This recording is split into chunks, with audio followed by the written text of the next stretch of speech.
donc avec des substances qui soient appropriées par rapport à l'environnement. Dans le domaine du sport, on parle beaucoup de souplesse, de textiles connectés et d'amélioration des performances.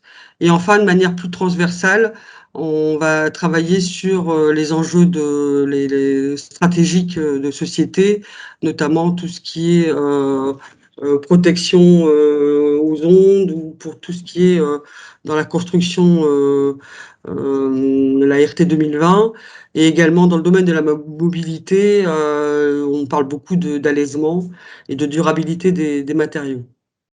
Donc en transverse, on a un domaine d'activité stratégique sur l'industrie du futur. Donc on accompagne les entreprises dans l'amélioration de leurs process, tout ce qui est économie circulaire, et donc ici pour travailler sur tout ce qui est éco-conception, recyclage et accompagnement sur l'ensemble de la chaîne de valeur et de l'analyse en cycle de vie. Et enfin, le sujet qui nous concerne aujourd'hui, tout ce qui est alternative et substitution. Donc on a 180 membres, dont 121 entreprises, donc concentrées fortement sur les Hauts-de-France et la Belgique, mais pas seulement. On a, suivant les chaînes de valeur, suivant les partenariats, suivant les sujets, des partenaires et des membres dans d'autres régions. Et on a un partenaire au Japon lié au développement de nouvelles fibres, nouveaux filaments, et également sur la création de nouveaux matériaux, Lenzing Plastique en Autriche. Donc je donnais des exemples de comment on peut accompagner les projets. Donc nous, on est aussi en veille de tout ce qui est appel à projets. Donc on accompagne les entreprises sur le projet IDEMO, par exemple, qui est sur tout ce qui est... en fait, c'est l'ancien fonds unique interministériel pour tout ce qui est projet structurant de R&D. Et donc, c'est des programmes d'investissement d'avenir qui ont pour objectif le développement d'entreprises industrielles et de services, créateurs de valeur et de compétitivité pour l'économie. Et donc, c'est des projets qui, au niveau individuel, sont à 2 millions, ou au niveau de projets collaboratifs à 4 millions, avec un dispositif d'aide qui est mix d'avances remboursables et de subventions, et qui est actuellement en cours jusqu'en mai 2022. Autre type d'aide BPI, l'aide du concours innovation, qui propose des projets innovants monopartenaires portés par des startups ou des PME, qui favorisent l'émergence de nouveaux procédés vers la transition écologique dans l'industrie. Donc c'est des budgets entre 600 000 et 5 millions d'euros. D'aide, vous avez 45% pour les TPE et 35% pour les PME. Et c'est un calendrier prévisionnel qui prévoit une ouverture en février 2022 pour un dépôt en mai 2022. Donc tous les éléments sont disponibles soit sur le site de la BPI, soit sur notre site Eura-Materials. Et enfin, l'ADEME propose également énormément d'appels à projets. J'en ai cité deux à titre d'exemple parce qu'ils sont un cheminement intéressant pour une entreprise qui veut développer l'éco-conception de ses produits, notamment par rapport à une première étape de diagnostic pour l'étude d'éco-conception des produits et services dans le domaine numérique, de la mode, de l'habillement, de l'alimentation. Et donc, c'est pour pouvoir développer une démarche d'amélioration de la performance environnementale des produits et d'identifier des leviers d'action pour être plus performants d'un point de vue environnemental et économique. Et donc, ce sont des aides qui sont prévues au fil de l'eau jusqu'à fin 2022. Et enfin, une aide ADEME sur des investissements d'éco-conception pour améliorer la performance environnementale des produits et services. Et donc là, c'est la deuxième étape après une étape d'évaluation pour pouvoir développer des travaux et investissements issus de ce diagnostic et qui s'intègrent dans une démarche d'éco-conception.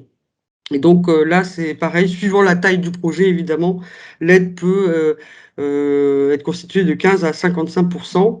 Et c'est pareil, c'est sur les mêmes dates au fil de l'eau jusqu'à fin 2022.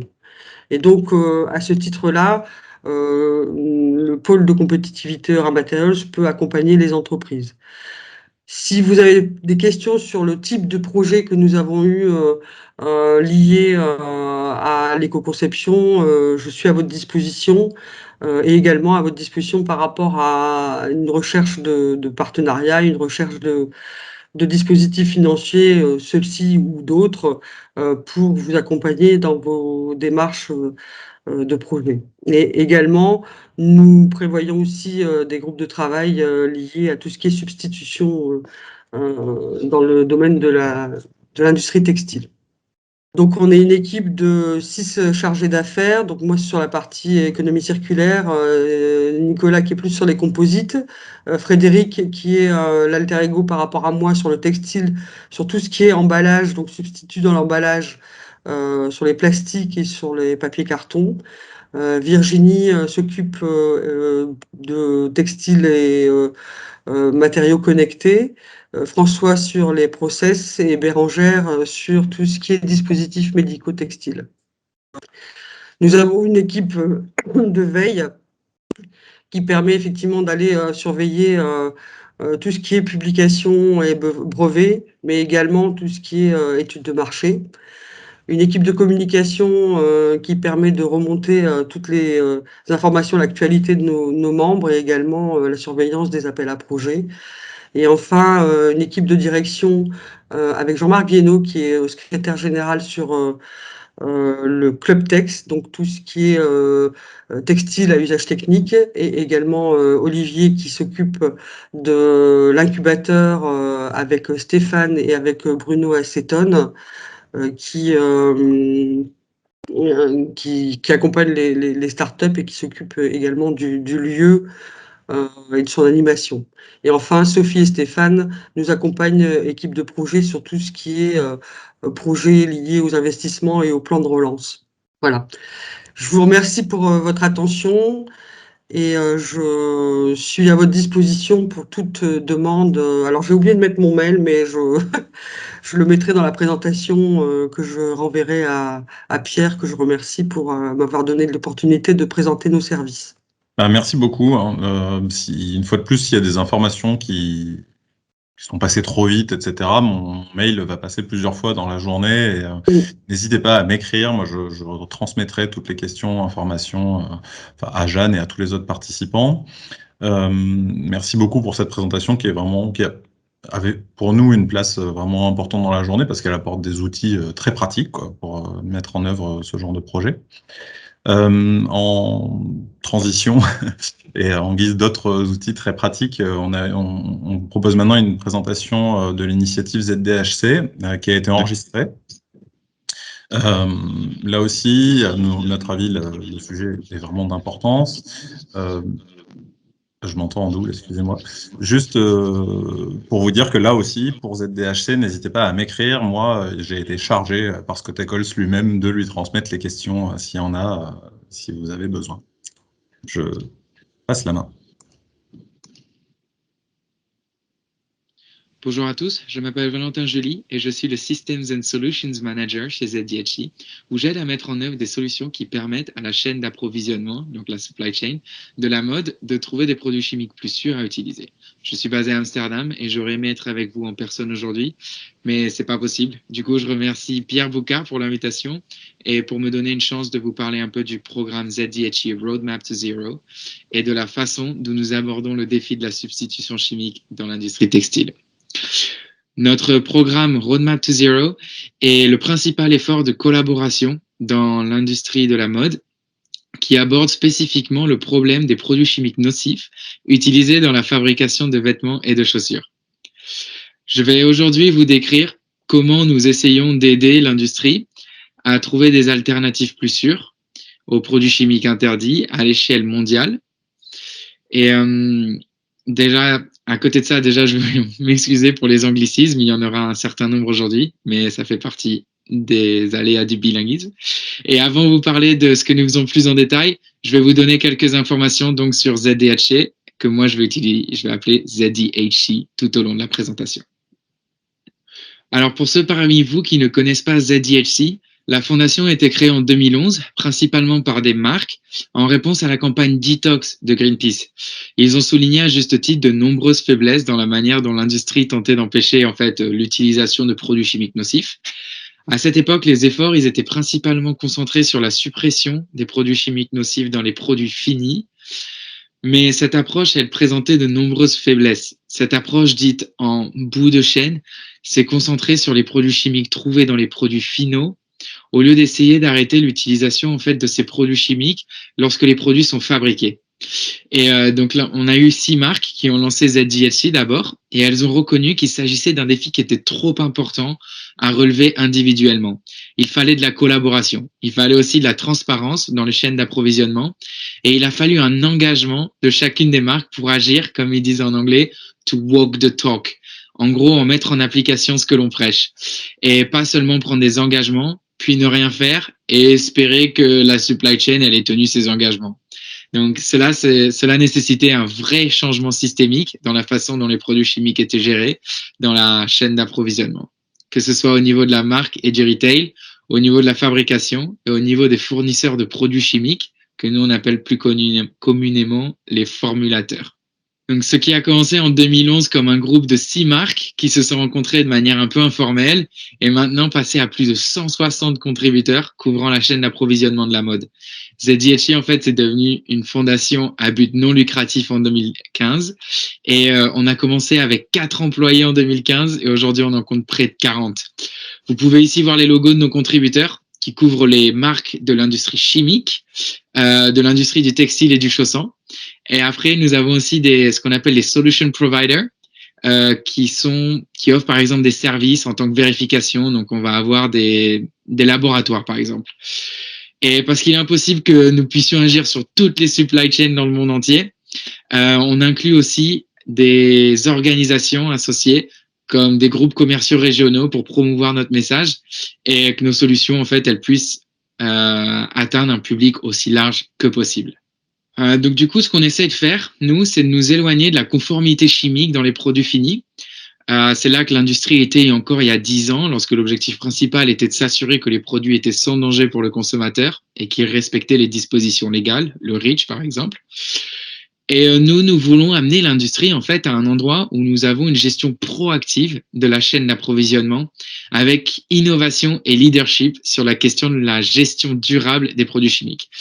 Et on n'essaye pas seulement d'éviter les produits chimiques dans les produits finis, mais nous travaillons activement en fait à éliminer les produits chimiques au point de production.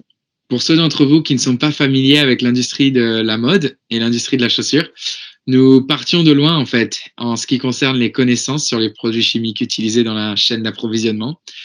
Alors que les formulateurs vendant les produits chimiques savaient ce qu'ils produisaient, eux, ils avaient vraiment une bonne connaissance de leurs produits. L'industrie de la mode, elle, ne considérait pas vraiment ça comme une information essentielle qui devait être communiquée dans la supply chain. Par exemple, la chemise que je porte en ce moment même, il existe de nombreuses recettes chimiques en fait qui pourraient obtenir cette même couleur, le même toucher qui est quand même assez doux.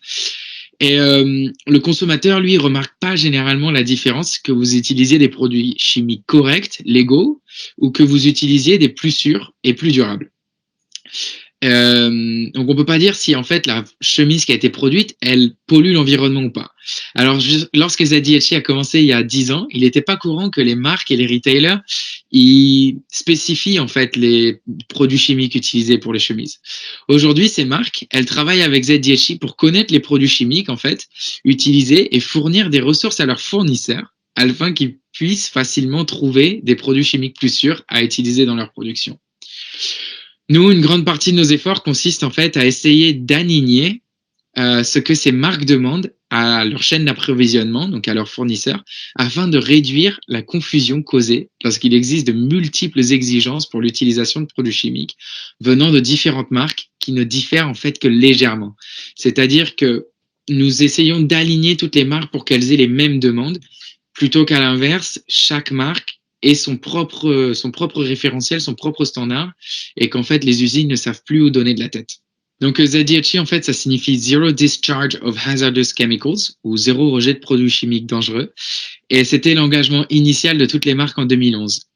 Et comme si l'objectif de 0 rejet de produits chimiques dangereux n'était pas assez grand lorsque nous sommes devenus une fondation en 2015, nous avons proposé une vision encore plus audacieuse. Notre vision, c'est vraiment l'utilisation généralisée de la chimie durable afin que l'industrie en fait s'efforce d'innover et de développer des meilleures pratiques en matière de chimie durable dans l'ensemble de la chaîne d'approvisionnement, en veillant à protéger non seulement les consommateurs, mais aussi les travailleurs et l'environnement. Alors, ça va être difficile de vous expliquer tout ce que fait ZDHC en ces quelques minutes, mais je vais quand même faire de mon mieux. Et donc, je suis désolé pour cette slide qui est vraiment chargée, mais ça va nous donner un meilleur aperçu en fait de ce que fait la fondation. Alors, on commence par en haut. Donc, on est guidé en fait par les marques et parmi celles-ci, spécialement nos contributeurs et les amis. Donc, j'ai laissé les mots en anglais pour qu'on comprenne mieux en fait, parce que sur notre site internet, on utilise ces mots-là. Donc, je pense que c'est important de les avoir en anglais, mais je pense que tout le monde comprend. Et donc, en allant dans le sens inverse des aiguilles d'une montre, on voit que ces marques, elles nous aident à établir les critères, donc à créer ce qu'on appelle les guidelines. Et ensuite, on retrouve le ZDHC Gateway et principalement ce qu'on appelle le Chemical Module, qui est le module chimique en fait. Et c'est la plus grande base de données de produits chimiques qui sont en conformité avec la MRSL de ZDHC. Donc la MRSL, je vais vous expliquer plus en détail ce que c'est plus tard. Et donc, les marques, en fait, elles invitent leurs fournisseurs sur le gateway et ils peuvent retrouver, en fait, les alternatives chimiques aux produits nocifs qu'ils utilisaient. Donc, une fois qu'ils ont trouvé les alternatives durables, ils vont avoir un rapport, ce qu'on appelle le InCheck. Et dans le InCheck, ils inscrivent leur inventaire. Donc, plus leur inventaire utilise des produits chimiques durables qu'ils auront trouvés dans le gateway, et plus le rapport InCheck aura un score élevé. Ensuite, l'InCheck, c'est très important pour les entrants, mais on a Supplier to Zero et Academy. Donc, dans les deux, en fait, on explique comment utiliser de la meilleure des manières les produits chimiques et comment mettre en place de la gestion durable de produits chimiques dans son usine. Et une fois que tout a été fait, tout a été mis en place, ben, on a quand même une analyse des sortants, donc ce qu'on appelle output, à travers le rapport Clearstream. Donc le rapport Clearstream, c'est vraiment une analyse par une personne tierce des eaux usées qui finit dans un rapport. Et ce rapport, en fait, il est téléchargé dans le gateway à nouveau. Et le gateway, principalement, ce qu'on appelle cette fois le wastewater module, donc le module des eaux usées. Et les marques, donc les contributeurs et les friends, donc les amis, vont avoir à disposition les rapports d'eau usée des usines avec lesquelles ils travaillent. Donc, ça fait écho en fait à la manière dont ZDHC travaille, qui s'appelle Trust but Verify, faire confiance mais vérifier. Donc, tout au long de la chaîne, donc on leur fournit des produits chimiques plus durables. Ils peuvent rendre compte de leur utilisation de produits chimiques durables. Donc, on fait confiance d'une certaine manière. Et ensuite, il y a quand même la partie vérification où on fait des analyses d'eau usée. Et là, on peut voir directement s'ils ont suivi ou pas les recommandations des ZDHC. Donc, nous pensons qu'il est important en fait d'adopter une approche holistique de la gestion durable des produits chimiques, couvrant à la fois les entrants, les process et les sortants. Pour les produits chimiques entrants, on pense que c'est important d'aller au-delà de la simple liste de produits chimiques interdits, que serait la MRSL, mais que la supply chain, elle doit aussi savoir où trouver des alternatives. C'est pourquoi on a créé le module chimique du gateway, qui s'appelle le Chemical Module, pour aller au-delà, en fait, pour dire, ben, on bannit cette substance chimique, mais c'est là que vous pouvez trouver l'alternative. Pour les process qui utilisent des produits chimiques, c'est important d'aider la chaîne d'approvisionnement à manipuler et stocker les produits chimiques en toute sécurité, ainsi qu'à minimiser les ressources telles que l'eau et l'énergie utilisées. C'est ça la fonction des programmes Supplier to Zero et de l'Académie, qui font partie du process. Enfin, on pense qu'il est important de savoir comment vérifier les progrès, et on fait ça en testant les eaux usées. C'est la fonction de notre Wastewater Module dans le Gateway. Donc ici, vous pouvez voir plus en détail l'approche de ZDHC envers les intrants. La pierre angulaire de ZDHC, c'est vraiment la MRSL, la liste des substances à usage restreint, ou Manufacturing Restricted Substance List. ZDHC n'offre pas de certification des formulations chimiques qui répondent à la MRSL, mais nous avons une liste de certifications tierces que nous avons examinées et que nous estimons être suffisamment crédibles pour être un indicateur que la formulation répond en fait aux exigences de la MRSL. Donc, un fournisseur de produits chimiques qui a des formulations chimiques avec des certifications montrant qu'ils répondent à la MRSL, il peut télécharger ces informations vers le gateway Chemical Module, en fait, où les fournisseurs peuvent les trouver lorsqu'ils cherchent des alternatives plus sûres. Par exemple, si un fournisseur a besoin d'un assouplissant pour le coton et qu'il a accès au Gateway Chemical Module, il effectue une recherche avec cette application particulière, dans ce cas les assouplissants. Pour le coton, il peut voir tous les noms commerciaux des produits chimiques pour ces formulations qui répondent à la ZDHE MRSL. L'usine peut ensuite utiliser le rapport InCheck pour signaler les produits chimiques qu'elle utilise aux marques et aux détaillants, aux retailers. De la même manière, les fournisseurs de produits chimiques peuvent utiliser le rapport ChemCheck pour indiquer cette fois à l'usine que leur formulation répond aux critères de la MRSL et quelles sont les certifications dont elle dispose. Donc, comme je vous l'ai dit plus tôt, le Gateway Chemical Module, c'est vraiment la plus grande base de données de formulations chimiques alternatives qui répondent à la ZDHE MRSL.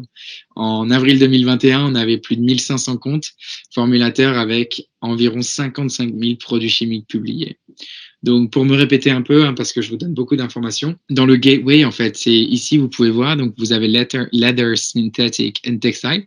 Donc, si vous voulez chercher une alternative chimique, vous entrez, en fait, quel type de substrat, quel type de produit chimique vous recherchez. Et la base de données va vous donner tous les produits chimiques qui répondent à votre recherche. Donc, vous vous souvenez sûrement que je vous ai dit que notre vision, c'était la mise en œuvre de la chimie durable. Mais la chimie durable, c'est vraiment un concept scientifique. Fondamentalement, ce que ça englobe, c'est la conception, la fabrication et l'utilisation des produits chimiques et de processus qui sont à la fois efficaces, plus sûrs et plus respectueux de l'environnement. Donc, l'utilisation de cette approche, ça peut signifier des réductions en même temps des émissions de gaz à effet de serre, de la pollution de l'eau, des déchets et aussi de l'exposition à des produits chimiques potentiellement nocifs pendant la fabrication en fait du produit. Donc nous travaillons à développer des conseils scientifiques pour aider les marques et les fournisseurs de l'industrie de la mode à identifier les meilleurs produits chimiques disponibles afin qu'ils puissent faire des choix éclairés sur ceux qu'ils utilisent et aussi pour mettre en œuvre en fait la pratique d'une chimie durable. Ces orientations prendront la forme d'un programme qu'on a nommé le Formulation to Zero pour identifier les produits chimiques et les processus les plus performants et les plus durables. Alors, le niveau foundational, que j'ai traduit par fondamental, de ce guide, est la formulation chimique, c'est que la formulation chimique, est conforme à la ZDHE MRSL. En d'autres termes, elle ne contient aucun produit chimique interdit par la MRSL et que la substance chimique, en fait, est fabriquée de manière responsable en tenant compte des pratiques environnementales, de santé et de sécurité. Par exemple, si cette formulation chimique, c'était votre détergent de lessive, enfin votre lessive, elle ne contiendrait pas de produits chimiques interdits et elle a été fabriquée sans polluer l'environnement, ni mettre en danger les travailleurs qui l'ont fabriquée, tout simplement. Les formulations chimiques au niveau progressif regarderont la performance du produit, ce qui inclut le respect des limites sur les produits chimiques dans le produit final. Pour revenir à l'exemple de la lessive, cela signifierait que le produit lave vos vêtements comme prévu, sans laisser de traces de produits chimiques nocifs en fin de lavage. Enfin, pour le niveau aspirational, que j'ai traduit moi par ambitieux, de notre Formulation to Zero, on ira au-delà du simple fait de savoir que les produits chimiques interdits ne sont pas utilisés et on abordera les attributs de durabilité plus larges de la formulation chimique. Donc, dans un premier temps, nous développerons une notation en fait dans 6 domaines clés qui nous donnera un score. Ces 6 domaines, c'est l'utilisation d'eau, l'utilisation d'énergie, l'évaluation des risques chimiques, les scénarios d'exposition, la recyclabilité et les déchets. Ensuite, la chaîne d'approvisionnement peut choisir la formulation avec le meilleur profil de durabilité parmi celles répondant aux normes MRSL et RSL. De cette façon, en fait, on peut favoriser l'utilisation de produits chimiques les plus durables dans l'industrie. Et donc, ce changement de paradigme, en fait, il va venir avec ce que nous, on a appelé les Leaders to Zero. Donc, ça commence par les Brands to Zero. Donc, les marques demandent directement à leurs fournisseurs d'utiliser des produits chimiques plus sûrs et plus durables. Et ça continue par les fournisseurs qui, eux, donc, du coup, vont chercher, donc sur le ZDHC Gateway, par exemple, des alternatives chimiques plus sûres et plus durables pour répondre aux exigences des marques. Et pour ce faire, en fait, ils vont demander à leurs formulateurs, aux fournisseurs de produits chimiques, d'avoir des produits chimiques de meilleure qualité pour avoir des rapports in-check avec des meilleurs scores. Et c'est ainsi que les formulateurs vont pouvoir avoir un meilleur marché pour leurs produits chimiques plus durables. Et aussi pour l'innovation, en fait, pour essayer d'augmenter l'innovation en disant s'il y a énormément de demandes pour un produit chimique durable mais qui n'existe pas encore sur le marché, eh ben, le premier fournisseur de produits chimiques durables qui arrivera à mettre en place cette substance, en fait, aura une visibilité très importante dès le départ. Donc voilà, c'est déjà tout. Donc merci pour cette présentation. Merci d'avoir assisté à cette présentation. Merci à Pierre Boucard de m'avoir permis de vous présenter ZDHC très succinctement.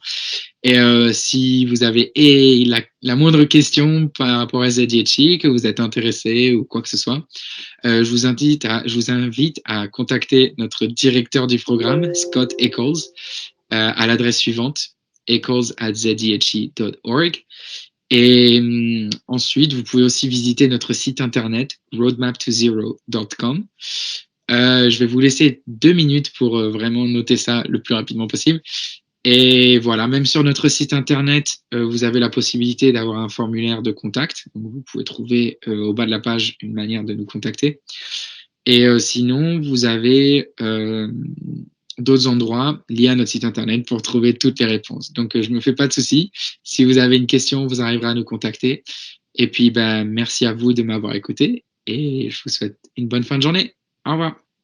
Bien, merci indirectement, vous l'aurez compris, on ne pourra pas poser de questions directement parce que la session a été enregistrée, mais une fois de plus, une intervention très utile.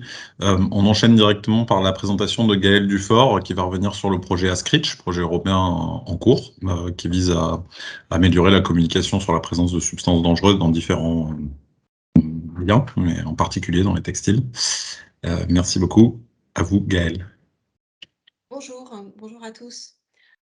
Merci Pierre de m'avoir donné l'opportunité de présenter ce projet. Donc, je suis Gaëlle Dufort, je travaille au service assistance sur le règlement REACH et le règlement CLP et le règlement POP à la direction milieu et impact sur le vivant de l'INERIS. Donc, c'est le helpdesk REACH CLP qui est chargé notamment de ce projet ASCRITCH pour la France. Donc, pour démarrer, un petit aperçu très rapide sur le règlement REACH en tant que tel, mais plusieurs intervenants ont déjà évoqué ce matin, et surtout sur ses principaux objectifs: accroître les connaissances sur les substances chimiques, assurer une meilleure information de l'ensemble des acteurs, accroître la protection de la santé et de l'environnement et assurer une meilleure maîtrise des usages et gestion des risques. C'est principalement sur le point d'assurer une meilleure information de l'ensemble des acteurs et d'accroître la protection de la santé et de l'environnement que va s'appuyer le projet ASCRITCH dont je vais vous parler tout de suite. Alors, je voudrais simplement faire aussi un petit focus rapide aussi sur le champ d'application du règlement REACH pour poser un petit peu les bases de notre projet ASCRITCH. Donc, le règlement REACH, il peut couvrir à la fois les substances telles quelles, les substances contenues dans les mélanges, mais également les substances contenues dans les articles. Et c'est surtout sur ce point des articles que le projet ASCRITCH va se concentrer. Et donc, il est très important de bien définir le statut de ces substances ou de ces articles pour ensuite, enfin de ces produits globalement, pour ensuite savoir quelles sont ses obligations vis-à-vis du règlement REACH, comme on va le voir. Alors, donc dans le règlement REACH, et en particulier pour les articles, il y a une définition très importante, c'est de rappeler qu'un article, c'est un objet ayant une forme, une surface ou un dessin particulier qui sont plus déterminants pour sa fonction que sa composition chimique. Il est parfois assez compliqué de bien identifier si on est sur un mélange de substances ou si on est sur un article. Il y a beaucoup de cas dans l'industrie où c'est compliqué. Il faut utiliser le guide de l'ECA pour ça, qui propose des logigrammes et se poser un tas de questions indicatives qui sont notifiées dans ce guide pour pouvoir arriver à la conclusion si on est sur substance, mélange, article ou des combinaisons de articles mélange, par exemple. Pour le secteur du textile, c'est relativement simple, je pense. On a plutôt des articles qui sont soit simples, soit complexes dans l'ensemble. Donc les articles simples étant constitués d'une matière uniforme, et les articles complexes, eux, par contre, peuvent être des assemblages de sous-articles qui peuvent être de différentes matières, par exemple. Les obligations pour les fournisseurs d'articles, eh bien, ça a été également largement évoqué notamment par Madame Dubois ce matin. Ils sont concernés par d'éventuelles restrictions, l'annexe 17 de REACH, d'une part, et d'autre part, il y a la question des SVHC, hein, le point sur les SVHC, les Substances of Very High Concern, qui peut concerner les fournisseurs d'articles. Alors les SVHC, c'est une liste de substances qui en fait est en quelque sorte l'antichambre de l'annexe 14 de REACH. Ce sont des substances qui vont être identifiées par les États membres ou par les cas. Les substances qui peuvent être incluses sur la liste des SVHC, ce sont des substances classées cancérogènes, mutagènes ou toxiques pour la reproduction de catégorie 1A et 1B. Des substances persistantes, bioaccumulables et toxiques, PBT et VPVB, très persistantes et très bioaccumulables, ou des substances de préoccupation équivalentes, type perturbateurs endocriniens. La liste des SVHC comprend actuellement 219 substances. Elle a été mise à jour le 8 juillet dernier. Et c'est une liste qui évolue rapidement puisqu'elle est mise à jour 2 fois par an. La prochaine mise à jour aura lieu courant janvier. Et l'objectif de cette liste des SVHC, c'est une élimination progressive de ces substances quand des solutions de remplacement sont viables sur le plan économique et sur le plan technique. Alors, ces substances SVHC, elles vont déclencher des obligations pour tous les fournisseurs d'articles.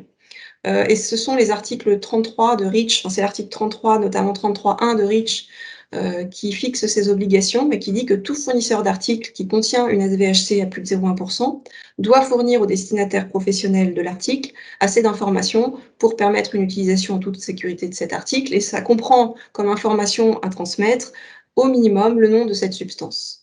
Alors, il est également important de noter que les emballages sont également des articles et qu'ils doivent également répondre à ces obligations de l'article 33.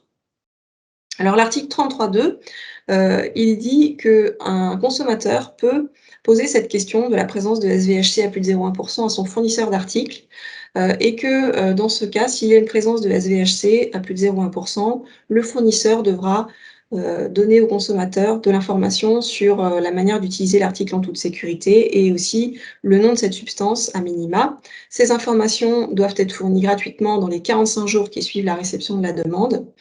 Et donc cet article 33.2, cet article est quasiment le seul du règlement REACH qui pointe le consommateur et qui donne ce droit-là au consommateur. Donc c'est sur cette base que le projet Life Ask REACH a été élaboré. Donc le projet Life Ask REACH, c'est donc un projet LIFE de la Commission européenne. Il rassemble 19 partenaires qui sont issus de 12 pays européens différents. Il a été lancé en 2017 et puis donc il est basé sur le développement d'une application pour smartphone qui s'appelle Scan4Chem et les premières applications Scan4Chem ont été disponibles en Europe à partir de novembre 2019. En France, on a commencé à communiquer sur ce projet en janvier 2021. Donc, quel est le rôle de tous les partenaires européens de ce projet, dans ce projet, c'est d'assurer la diffusion de l'information sur l'article 33 parce que le projet a été construit sur le constat que l'article 33 était très mal connu et très peu appliqué au sein de la chaîne d'approvisionnement et surtout très peu connu des consommateurs. Donc ce projet il se base sur 2 campagnes, une campagne à destination des entreprises. Dans cette campagne, les différents partenaires doivent mener des actions de communication auprès des entreprises, auprès des importateurs, des fabricants, des distributeurs d'articles, afin de les sensibiliser au maximum à REACH et à leurs obligations vis-à-vis de l'article 33 notamment. Et puis, c'est une campagne qui propose aussi aux entreprises des outils pour répondre aux requêtes des consommateurs, des formats de mail pour pouvoir y répondre correctement. Et puis également un outil qu'on appelle l'outil de la chaîne d'approvisionnement, qui permet d'échanger sur la composition des articles tout le long de la chaîne d'approvisionnement avec vos fournisseurs ou avec vos clients. Et puis enfin, c'est un outil, il y a aussi un outil qui est l'interface de l'application Scan4Chem, qui va permettre aux entreprises d'avoir une veille réglementaire sur l'évolution de la liste des SVHC, par exemple. Dans la campagne consommateur, il est question d'informer et de sensibiliser aux substances toxiques dans les articles et au droit de savoir du consommateur. Créer de l'engagement, amener les consommateurs à scanner les articles le plus possible et à dire aux entreprises que les consommateurs veulent de la transparence. Donc l'application Scan4Chem, c'est une application qui sert à scanner donc les articles, hein, c'est basé sur le code barre, le code EAN des articles, pour aller interroger les fournisseurs sur la présence de SVHC dans ces articles. Donc c'est une application qui permet une meilleure information du public et puis qui fournit aux entreprises un outil pour remplir les obligations en matière de communication sur les SVHC. Alors le projet Askrich en quelques chiffres, actuellement il y a plus de 440 entreprises françaises qui sont enregistrées dans la base et que les consommateurs français peuvent interroger grâce à l'application. Plus de 21 000 requêtes ont déjà été envoyées par des consommateurs dans toute l'Europe grâce à cette application. Et plus de 193 000 codes barres ont été scannés aussi depuis le lancement de Scan4Chem en novembre 2019. En ce qui concerne la catégorie d'articles couverts par l'application Scan4Chem, elle couvre à la fois des articles simples, des articles complexes, mais aussi alors, articles avec mélange ou articles avec emballage. C'est-à-dire que quand, alors pour les articles simples ou les articles complexes, il n'y a pas vraiment de difficulté, mais pour les articles avec emballage, si un consommateur scanne, par exemple ici une boîte de chaussures, il va interroger le fournisseur d'articles à la fois sur la présence de SVHC dans la paire de chaussures, mais également dans l'emballage de ces chaussures. Pour un article avec mélange, si un consommateur scanne par exemple un pot de crème comme c'est ici présenté, alors il va interroger son fournisseur uniquement sur le pot, puisque l'article 33 de REACH ne concerne pas les mélanges et concerne uniquement les articles. Le fonctionnement de l'application Scan4Chem est relativement simple, hein, il suffit d'utiliser le scanner de son téléphone pour scanner le code barre d'un article. Si l'article ne porte pas de code barre, on peut effectuer une recherche manuelle en tapant le nom de l'article ou le nom de l'entreprise. Le consommateur obtient l'information sur la présence ou non-présence de SVHC. Si l'article est manquant, le consommateur, enfin manquant, ça veut dire que l'entreprise ne l'aura pas forcément renseigné dans la base, mais je vais y venir juste après. Dans ce cas, le consommateur peut faire parvenir une requête à la marque en quelques clics, c'est relativement simple. Voilà, donc ça c'est une capture d'écran des articles qui ne sont pas renseignés dans la base par les entreprises. L'application est disponible sur les stores, vous pouvez la télécharger si vous voulez l'essayer sur les 2 stores Google ou Apple. Et c'est le Bund qui est le distributeur de cette application pour toute l'Europe, donc l'agence pour l'environnement allemande. L'implication des entreprises dans ce projet, eh bien, toutes les entreprises qui sont soit producteurs, soit importateurs, soit distributeurs d'articles peuvent être concernées. Et surtout si elles vendent des articles qui sont destinés aux consommateurs, puisque l'article 33.2 évidemment est applicable que pour les articles qui sont vendus aux consommateurs. Alors le fonctionnement de ce système, c'est en fait une base de données, la base de données Askrich, qui est alimentée par les entreprises, dans lesquelles les entreprises vont entrer les informations sur la présence ou l'absence de SVHC dans leurs articles. C'est cette base de données qui est interrogée par l'application Scan4Chem. Et quand si une entreprise n'a pas rentré ses articles, mais par contre qu'elle a renseigné une adresse mail de contact, le consommateur peut lui envoyer une requête facilement grâce à l'application Scan4Chem. Et cette requête va arriver à l'entreprise par email. Elle est envoyée par le système Askrich. Et l'entreprise peut répondre à la requête du consommateur en faisant simplement une réponse à ce mail et le consommateur recevra la réponse dans sa boîte mail. Quels sont les avantages pour les entreprises de participer au projet Scan4Chem? Eh bien, ça permet aux entreprises de remplir ses obligations vis-à-vis des SVHC efficacement et d'optimiser sa communication auprès des consommateurs. Ça permet de valoriser la récolte des informations sur les SVHC. On a parlé tout à l'heure de Skip. Effectivement, l'obligation de fournir des informations dans la base Skip de l'ECA est une charge importante pour les entreprises dans la mesure où il faut récolter un grand nombre d'informations qui ne sont pas forcément toujours faciles à obtenir. Et une fois que ce travail a été fait, notamment pour Skip, il est assez simple d'entrer ces informations dans dans la base du projet Ascritch, dans la base Ascritch pour les fournisseurs d'articles, et de pouvoir valoriser ce travail qui est compliqué auprès de ces consommateurs grâce à Scan4Chem. Quand on participe au projet Ascritch, on joue aussi la transparence avec ses consommateurs. On sait qu'il y a une grande attente maintenant de la part du consommateur pour plus de transparence, notamment avec le succès de d'autres applications un petit peu de ce type, comme Yuka par exemple. Donc c'est aussi une manière de montrer son engagement auprès de ses consommateurs. Et puis, je vous le disais aussi tout à l'heure, le portail des fournisseurs vous envoie une information sur la mise à jour de la liste candidate, donc de la liste des SVHC, tous les 6 mois. Donc ça vous permet effectivement d'avoir une veille réglementaire sur l'évolution de cette liste. Le portail des fournisseurs Ascritch, il est très simple d'utilisation. Il suffit de se connecter, de créer son profil. Il y a un manuel d'utilisation, donc vous pouvez trouver les informations en cliquant sur les liens qui sont indiqués ici. Et puis, il suffit de télécharger les informations sur ces articles via notamment, par exemple, un fichier Excel. L'import est très simple et très rapide. Voilà pour ce portail des fournisseurs. Et puis, il est très important de répondre correctement à ces consommateurs, parce qu'on a vu depuis le début du projet qu'il y a beaucoup d'entreprises qui répondent à des requêtes consommateurs de façon assez erronée, sans bien comprendre la question. Donc, on permet aussi aux entreprises, grâce à ce projet, de faire des réponses claires, concises et qui sont en lien avec la réglementation. Ça permet de répondre rapidement. En plus, si on a déjà téléchargé les informations, elles sont déjà disponibles dans le portail. Et la réponse aux consommateurs arrive très rapidement.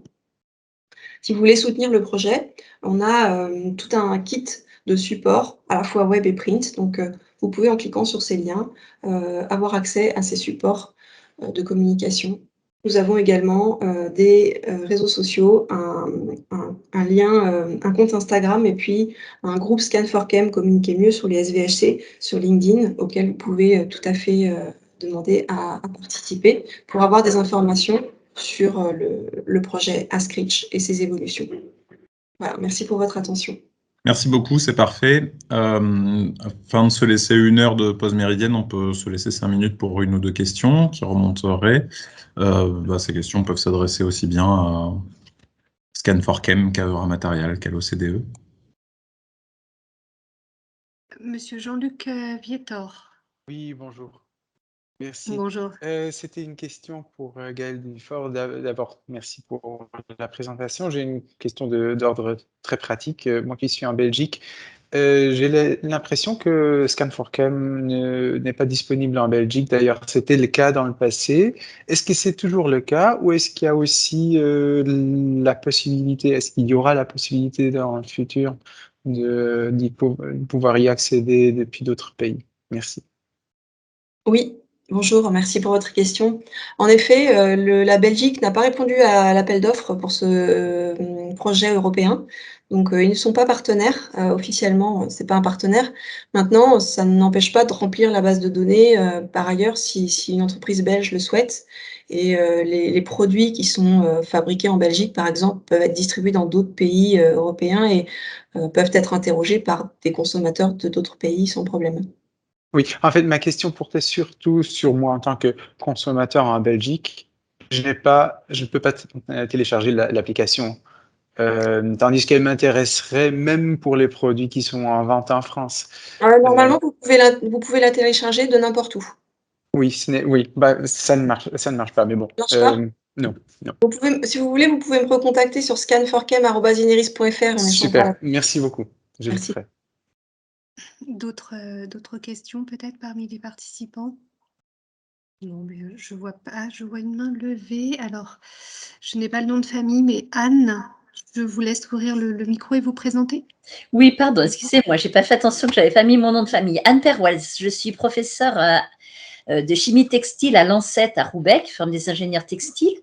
Et voilà, j'ai sans doute 1000 questions, mais peut-être une question assez générale qui serait ces applications, tout ça, comment c'est implanté aujourd'hui dans l'industrie textile européenne et française en particulier? Est-ce qu'il y a beaucoup d'implantation ou pas? Qu'est-ce qui freine à votre avis et qu'est-ce qui pourrait permettre de développer ça? Bon, je pense que la question s'adresse à Gaël. Oui, enfin un petit peu à tout le monde, je pense. Voilà. Alors, si vous posez la question, en tout cas pour Scan4Chem, enfin, je suis pas sûre d'avoir bien saisi si c'était une question qui s'adressait vraiment à moi sur le projet Ascrit chez Scan4Chem. Quand vous parlez de ces applications, vous voulez parler des applications en général qui n'ont pas toutes le même but?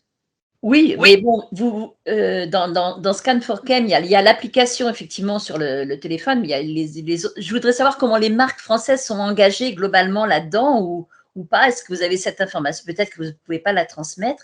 Est-ce qu'il y a beaucoup de marques engagées ou est-ce qu'au contraire, il n'y en a que quelques-unes? Parce que si j'ai bien compris, ça a commencé quand même il y a quelques années, ce projet. Oui, oui. Alors le projet en France, il a vraiment démarré en 2020. Et c'est vrai que, bon, j'ai pas de chiffres exacts à vous communiquer sur le secteur du textile en particulier, mais nous, pour l'instant, les entreprises qui ont le plus participé, qui se sont le plus engagées dans le projet Scan4Chem pour la France en tout cas, ce sont essentiellement le secteur du jouet.